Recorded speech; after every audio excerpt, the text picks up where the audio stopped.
Genesis 50.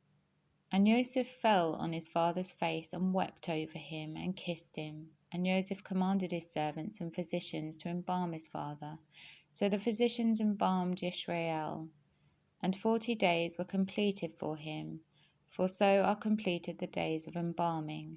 And the Mizrahites wept for him 70 days. And when the days of weeping for him were past, Joseph spoke to the household of Pharaoh, saying, If now I have found favour in your eyes, please speak in the hearing of Pharaoh, saying, My father made me swear, saying, See, I am dying, bury me in my burial site, which I dug for myself in the land of Canaan. And now, please let me go up and bury my father, and return. And Pharaoh said, Go up and bury your father, as he made you swear.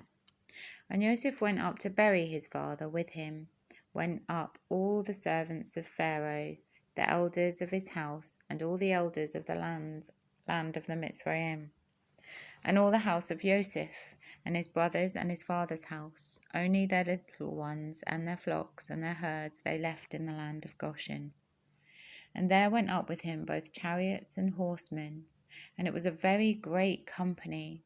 And they came to the threshing floor of Atad, which is beyond the Jordan, and they lamented there with a great and very heavy lamentation. And he performed 7 days of mourning for his father. And when the inhabitants of the land, the Canaanites, saw the mourning at the threshing floor of Atad, they said, This is a grievous mourning for the Mitzrahites. This is why its name was called Abel Mitzrayim, which is beyond the Jordan. And his sons did to him as he had commanded them.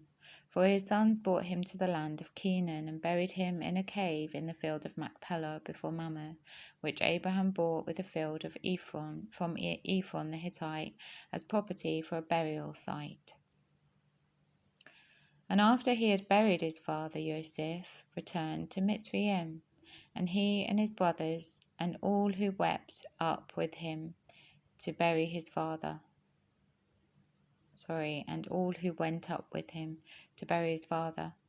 And when Joseph's brothers saw that their father was dead, they said, What if Joseph hates us and pays us back all the evil which we did to him? And they sent word to Joseph, saying, Before your father died, he commanded, saying, This is what you are to say to Joseph. I beg you, please forgive the transgression of your brothers and their sin, for they did evil to you. And now please forgive the transgression of the servants of the Elohim of your father. And Joseph wept when they spoke to him. And his brothers also went and fell down before his face. And they said, See, we are your servants. And Joseph said to them, Do not fear, for am I in the place of Elohim? And you intended evil against me, but Elohim intended it for good, in order to do it as it is this day, to keep a great many people alive. And now do not fear, I provide for you and your little ones.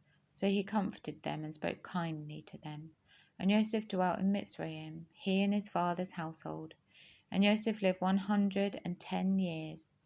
And Joseph saw Ephraim's children in the third generation. The children of Machir, son of Manasseh, were also born on Joseph's knees.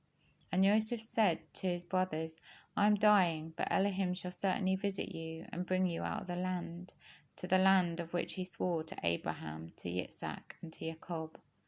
And Joseph made the children of Israel swear, saying, Elohim shall certainly visit you, and you shall bring up my bones from here. And Joseph died, being 110 years old, and they embalmed him, and he was placed in a coffin in Mitzrayim.